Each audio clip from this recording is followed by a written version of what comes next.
Hello বন্ধুরা, আমি আমার ভয়েসে আবার আমার ব্লগ নিয়ে চলে এসেছি। আর যেহেতু এটা রুহির জন্মদিন বলে কথা, তাই নিজের ভয়েস তো দিতেই হবে। যেহেতু রুহি কী করলো তোমাদেরকে তো জানাতেই হবে।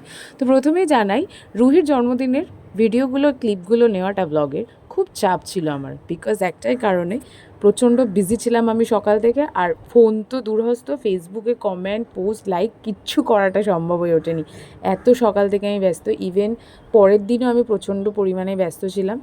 তো যাই হোক, তোমাদেরকে এবার জানাতে শুরু করি ওর জন্মদিনের প্ল্যানিংটা কিভাবে হয়। সেটা হচ্ছে ইনস্ট্যান্ট প্ল্যানিং হয়। ওর বাবার হঠাৎ করে মনে হয় ঠিক 12টার পরে, মোটামুটি 12টা না 10টার পরে মনে হয় যে যেহেতু রবিবারে জন্মদিনটা পড়েছে, তাহলে রবিবারে সবাইকে জানানো উচিত, কারণ সবার ছুটি থাকবে।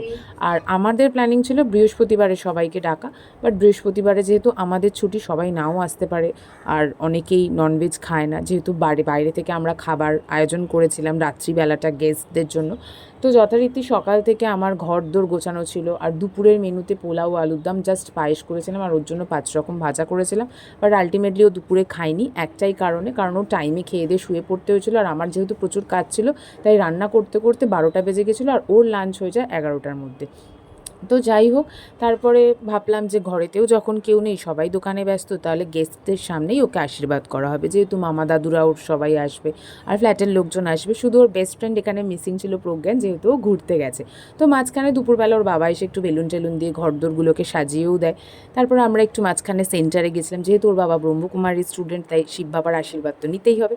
তারপর এক এক করে গেস্টরা আসতে শুরু করে। দেখো এখানে আশীর্বাদ পর্ব চলছে। প্রথমে মামা দাদু, তারপরে মামি ঠাম্মা সবাই মিলে আশীর্বাদ করেন, তারপরে দাদু আশীর্বাদ করেন, তারপরে ঠাম্মা করে, মানে আমার শাশুড়ি মা আর কি।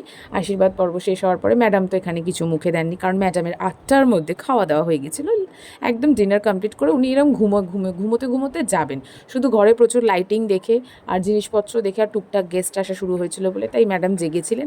আর আমি এখানে আশীর্বাদ করতে মানে ভুলেই যাচ্ছিলাম ওর ঘুমের চক্করে, যে তাড়াতাড়ি করে সবাইকে, গেস্টদেরকেও তো স্ন্যাক্স কিছু দিতে হবে, খাবার দাবার দিতে হবে, আর মানে টাইমিংয়ের মধ্যে সব কিছুটা করতে হবে। তো যাই হোক, এখানে কেক কাটতে গিয়ে আমি ভুলেই যাচ্ছিলাম আশীর্বাদ করতে। তারপর যথারীতি আশীর্বাদ করার পর একটু কেক কাটিং করে একটুখানি ছবি নিই। আর নিজে তো মানে কোনো রকমের রেডি হয়েছিলাম, এত ব্যস্ত ছিলাম। আর রান্নাঘরেই আমার ম্যাক্সিমামটা কালকে কাজ ছিল, কোনো রকমের ভিডিও ক্লিপগুলো নিয়েছি, মানে অর্ধেক নিতেও হয়তো ভুলে গেছি। খুব ছোট্টর ওপরে ভিডিওটা বানিয়েছি। তবে রুহি এখানে খুব মজা করে, ওর একটা ছোট্ট বান্ধবী এসেছিলো, ফ্রেন্ডশিপ ডে ছিল কালকে। ফ্রেন্ডশিপ ডের কথা তো ভুলেই গেছি এখন মেয়েকে পেয়ে। যথারীতি যাই হোক, এখানে আর এইসব নিয়ে বলে লাভ নেই। এই ছিল আমার ছোট্টখানি ব্লগ। কেমন লাগলো তোমরা জানিও। আর রুহি তো প্রচণ্ড আনন্দ করেছে, যতটা পেরেছি ভিডিওটা বানানোর চেষ্টা করেছি। চলো আজকের মতো এখানেই, টাটা।